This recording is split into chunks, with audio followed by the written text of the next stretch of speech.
안녕하십니까. 오늘은 무릎의 내측부인대 손상에 대해서 한번 설명을 해드리려고 합니다. 무릎에 이제 인대라고 하면 내측인대가 있고, 그다음에 외측인대가 있고, 앞쪽에 있는 전방십자인대, 후측에 있는 후방십자인대.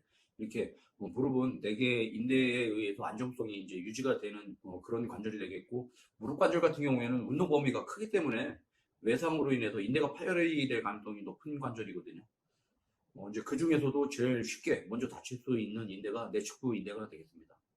내측부 인대는 지금 그림에서 보시는 모델이 있죠. 모델의 화살표 방향이 무릎 안쪽이 되겠고, 무릎 안쪽의 안정성을 유지해주는 인대가 내측 인대가 되겠습니다.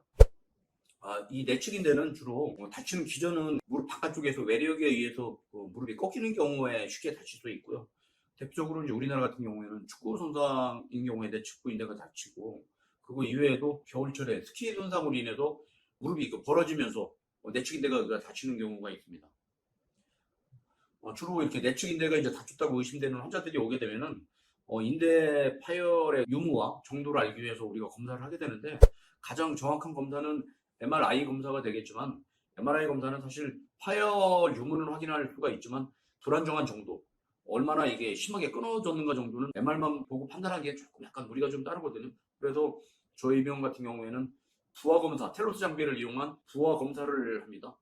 이런 부하 검사라는 것은 지금 그림에서 보시는 바와 같이 엑스레이를 찍는데 일정한 그 힘을 줘서, 만약에 인대가 기능을 못한다면 그 관절 그 간격이 벌어지게 되겠죠. 건강하다면 그 간격이 유지가 될 것이고요. 지금 보시는 사진에서도 좌측에 보이는 무릎이 이제 정면에서 보는 경우에는 오른쪽 무릎이 되는데, 안쪽의 간격이 왼쪽보다 더 벌어지는 것을 볼 수가 있거든요, 내측이. 이런 그 인대 부하 검사를 통해서 인대 파열의 그 정도를 확인할 수가 있는데, 이런 내측인대 파열이 있는 경우에 이제 여러분들이 좀 알아두셔야 될 것이, 무릎 안쪽인대, 내측인대에는 표피층이 있고 신부층이 있습니다. 그래서 표피층만 다치는 경우도 있고, 표피층이 다치면서 신부층까지 다치는 경우가 있는데, 보통 이런 그 표피층에만 그 파열이 돼 있다면은 비수술적인 치료가 우선시 되고요. 대부분 이제 기부스 같은 고정 치료를 한 이후에 염증이 가라앉고 그 인대가 좀 붙어가는 과정 중에 재활을 같이 시작을 하게 되겠습니다. 만약에 표피층에 동반이 돼서 신부층까지 그 파열이 되어 있고, 특히 이제 겨울 같은 경우에 내측인대가 파열이 되면서 전방십자인대 파열이 되는 경우가 꽤 있거든요. 이런 경우에는 당연히 수술을 해야 됩니다. 그거 이외에도 내측인대 파열이 되면서 혹시나 반월상 연골 파열이 같이 동반이 됐다고 MR상에 확인이 된다면, 이런 경우에도 수술적인 치료가 필요하게 되겠습니다. 수술적인 치료를 하는 이유는요, 다른 것은 아니고, 비수술적인 치료를 했을 때 향후에 그 후유증이 많이 남을 수 있다는 것이 이제 미리 예측이 되는 경우에는 수술적인 치료가 필요하고, 수술적인 치료를 통해서 그런 향후에 생길 수 있는 후유증을 예방하고 치료할 수 있는 그런 것이 되겠습니다.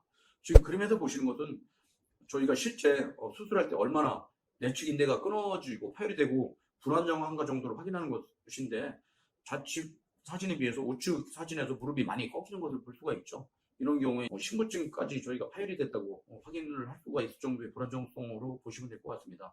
내측인대 파열이 있는 경우에 수술을 하는 경우를 이제 말씀을 드릴 텐데, 수술하는 방법은 몇 가지가 있습니다. 일반적으로 요즘에도 이제 하긴 하는데 스테프를 박는 경우도 있습니다. 이렇게 인쇄물 같은 걸 고정하는 호치키스 같은 게 있지 않습니까?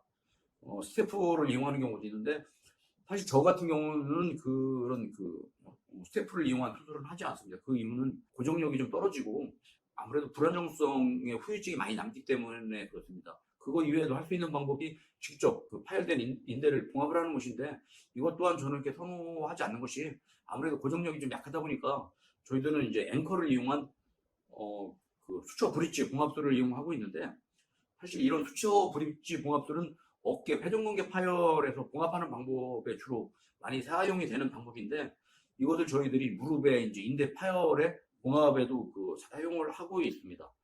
저희 병원 같은 경우에는 어깨 수술에 대한 노하우가 꽤 많다 보니까 이런 봉합 방법도 다른 관절에도 이렇게 인용을 해서 저희들이 좋은 결과를 얻겠다고 확신이 서게 되면 하고 있고요. 이런 수초 브릿지 봉합 방법을 이용해서 다른 방법보다 더 견고하고 강하고, 또 그러다 보니까 안정적이니까 재활도 빨리 쉽게 될 수가 있는 그런 장점이 있게 되겠습니다.